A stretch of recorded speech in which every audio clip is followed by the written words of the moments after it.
자, 그러면 이제 기초생활보장과 관련된 다양한 제도를 어떻게 활용할 것인가 하는 것에 대해서 몇 가지 좀 팁을 드릴까 싶습니다. 특히 이 생애 주기별로 이렇게 사용하는 방법이 좀 다르기 때문에 뭐 이렇게 사용해 보면 어떨까?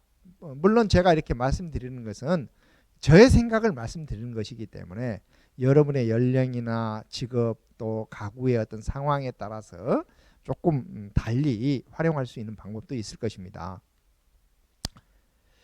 기초생활보장 수급자는 세대 단위로 선정되기 때문에 생애 주기별로 다양한 복지급여를 적극 활용해서 여러분의 가정의 자립을 위해서 활용해야 됩니다.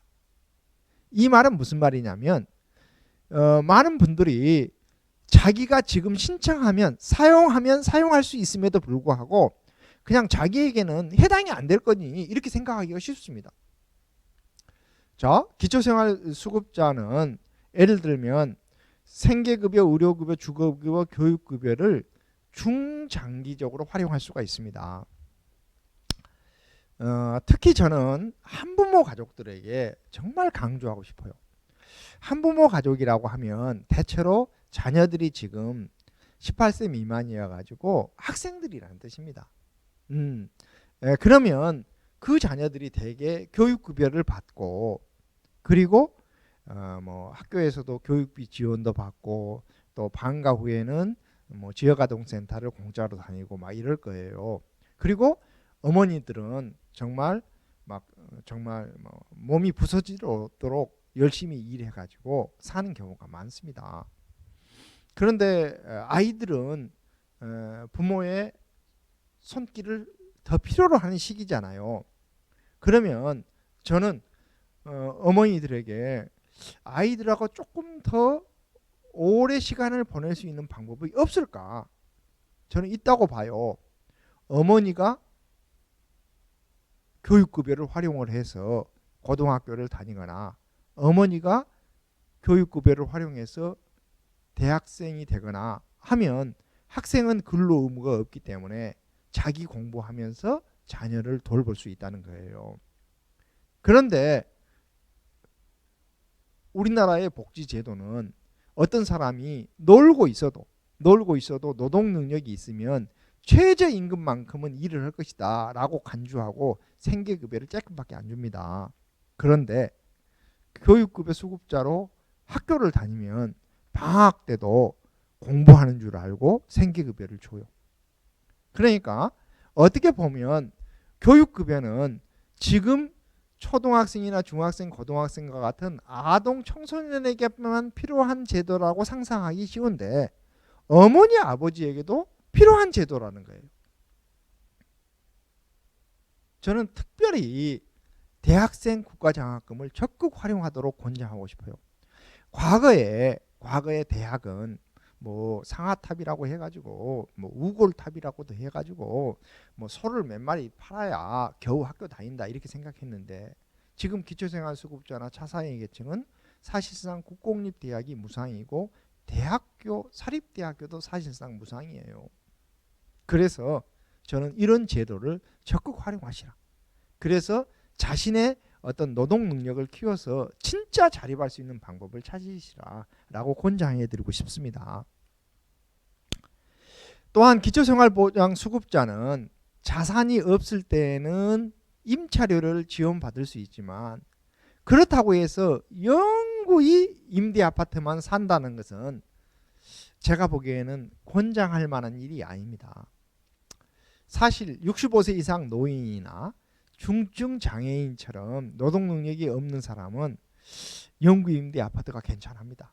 왜냐하면 영구 임대 아파트가 좀 오래되어서 좀 낡은 것은 있지만 영구 임대 아파트 뭐 다른 주택에 비하면 비교적 평수도 좋고 또 공유 공간도 많고 대개 주변에 복지관이 있어서 낮 시간에는 가면 뭐 식사도 무료로 할 수도 있고 물리치료실 같은 데 가서 물리치료도 받고 막 좋은 점이 많아요. 그런데 어린 자녀가 있는 사람이 영구 임대 아파트에 살면 그냥 영구가 되는 거예요. 학생들에게는 너 어디 사냐? 그러면 무슨 아파트에 산다. 그러면 그 아파트가 중산층이 주로 많은 사는 사람 아파트다. 그러면 좀 뽀대 있어 보이지만 뭐 아무리 이런저런 어머니 아버지의 사정이 있다 하더라도 너 어디 사냐? 영구 임대 아파트에 삽니다. 이러면 너 영구구나. 이렇게 해서 친구들이 잘 안 놀아줍니다. 그런데 요즘 새로 지어진 행복주택 정말 좋습니다. 정말 좋아요. 행복주택. 그 다음에 토지주택공사나 도시공사나 이런 데에서 이렇게 매입해 놓은 매입 임대주택. 또 약간의 좀 임대료를 좀 받고 보증금도 받지만 공공임대주택 괜찮습니다. 그래서 저는 특히 노동 능력이 어느 정도 있고 자녀가 좀 있는 사람들은 자산 형성을 조금씩 해서 가급적이면 영구임대에서 갈아타야 되고, 그 다음에 기초생활수급자의 경우에는 이런 공공임대주택에 입주할 때 가점이 많아요. 그래서 가산점이 있을 때 이런 제도를 적극 활용하시라. 특히 행복주택의 경우에는 신혼부부라든지 뭐 이런 사람들에게 할당해 주는 게 많습니다. 그래서 우리가 흔히 특별공급이라고 하는데 특별공급을 잘 노리셔요.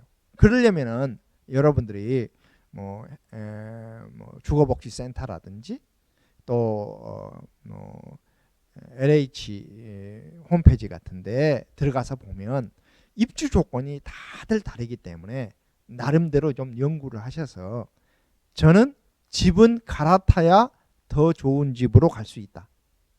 자, 영구 임대에 영구히 살 생각을 절대 하시지 말고 좀 더 괜찮은 집으로 갈아타시라라는 것을 강조하고 싶습니다.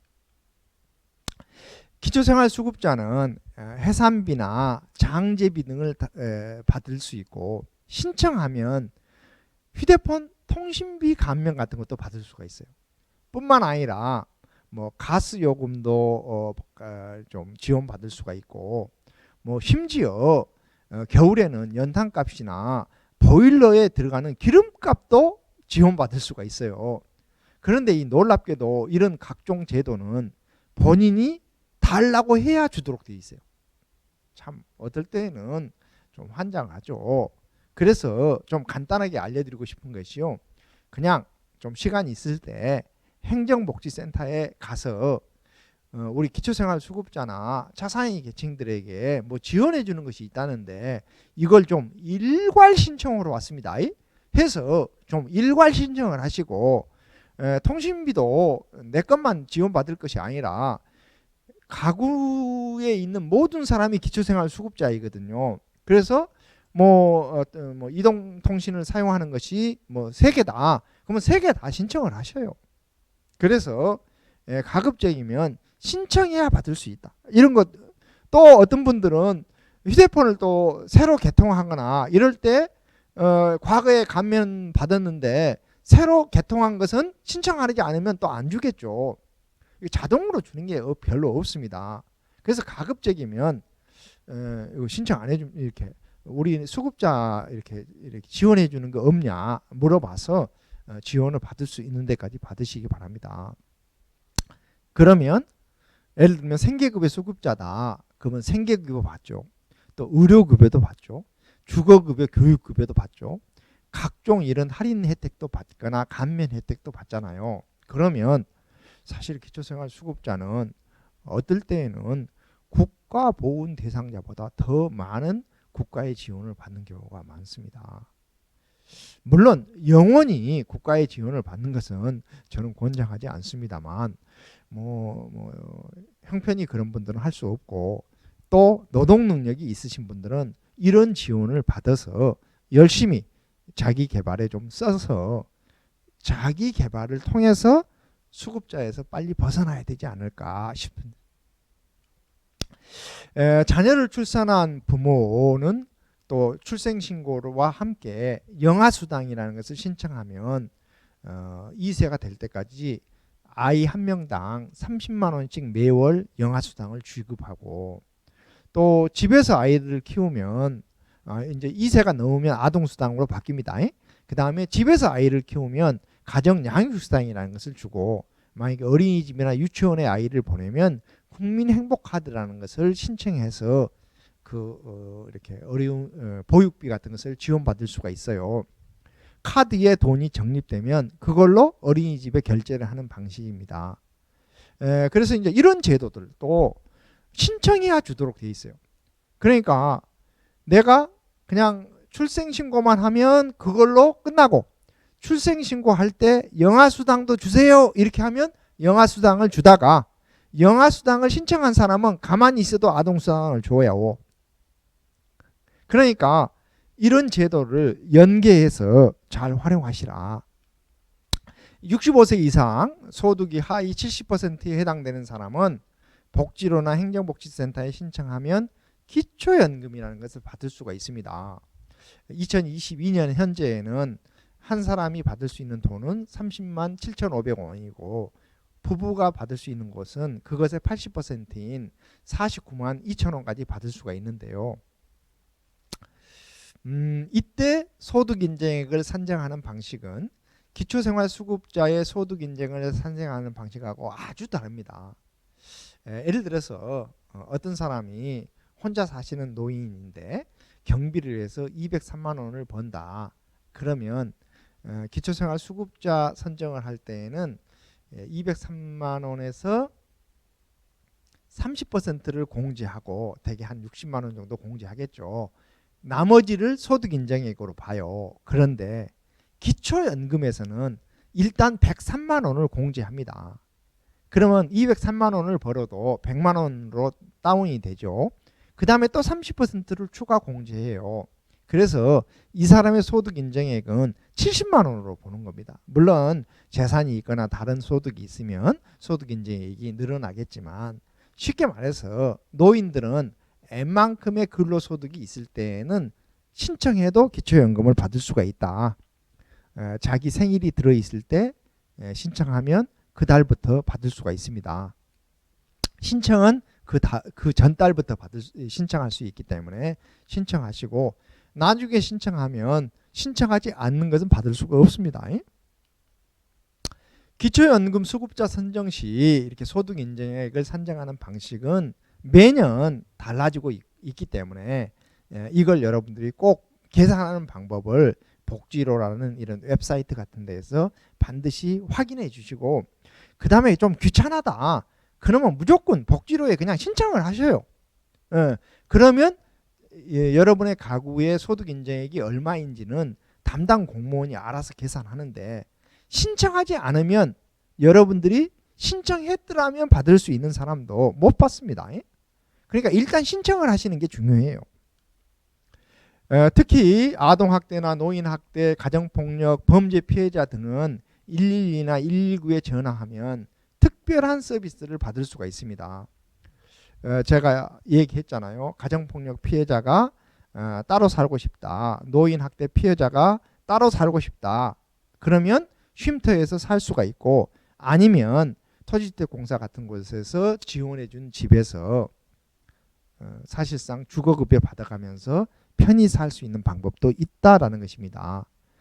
그런데 뭐 어느 날 그냥 내가 뭐 한 달 전에 노인 학대를 받았습니다 이렇게 하면 이게 증거가 없기 때문에 노인 학대를 받았을 때, 가정폭력 피해를 받았을 때 그때 112로 전화하시면 됩니다. 그래서 이 집에서 나가서 쉼터에서 살고 싶습니다.